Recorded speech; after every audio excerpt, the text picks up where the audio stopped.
The condition of the people during disorder and advice against oppression and unlawful earning.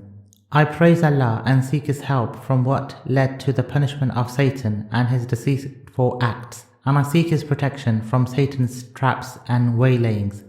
I testify that there is no God but Allah, and I testify that Muhammad is His slave and His prophet, peace be upon him and his progeny, and His chosen and His selected one. Muhammad's distinction cannot be paralleled, nor can his loss be made good. Populated places were brightened through him when previously there was dark misguidance, overpowering ignorance and rude habits, and people regarded unlawful as lawful, humiliated the man of wisdom, passed lives when there were no prophets, and died as unbelievers. You, O people of Arabia, will be victims of calamities which have come near. You should avoid the intoxication of wealth, fear the disasters of chastisement, keep steadfast in the darkness and crookedness of mischief.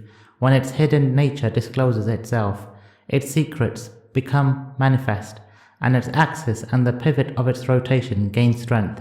It begins in imperceptible stages, but develops into great hideousness.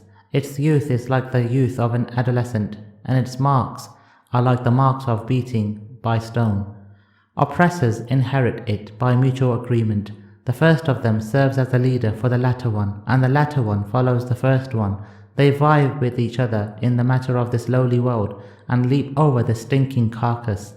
Shortly the follower will denounce his connection with the leader, and the leader with the follower. They will disunite on account of mutual, and curse one another when they meet. Then, after this, there will appear another arouser of mischief, who will destroy ruined things. The heart will become wavering after being normal. Men will be misled after safety. Desires will multiply and become diverse, and views will become confused. Whoever proceeds towards this mischief will be ruined, and whoever strives for it will be annihilated. They will be biting each other during it as the wild asses bite each other in the herd. The coils of the rope will be disturbed, and the faces of affairs will be blinded.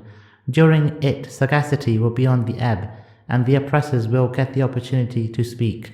The mischief will smash the Bedouins with its hammers and crush them with its chest. In its dust the single marchers will be lost, and in its way the horsemen will be destroyed. It will approach with the bitterness of destiny, and will give pure blood instead of milk. It will breach the minarets of faith, and shatter the ties of firm belief. The wise will run away from it, while the wicked will foster it. It will thunder and flash like lightning. It will create a severe disaster. In it, kinship will be forsaken, and Islam will be abandoned. He who declaims it will also be affected by it, and he who flees from it will be forced to stay in it.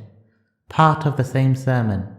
Among them, some will be unavenged martyrs, and some will be stricken with fear and seek protection. They will be deceived by pledges and fraudulent belief. You should not become landmarks of mischief and signs of innovations, but should adhere to that on which the rope of the community has been wound, and on which the pillars of obedience have been founded. Proceed towards Allah as oppressed, and do not proceed to Him as oppressors. Avoid the paths of Satan and the places of rebellion. Do not put in your bellies unlawful morsels, because you are facing the one who has made disobedience unlawful for you and made the path of obedience easy for you.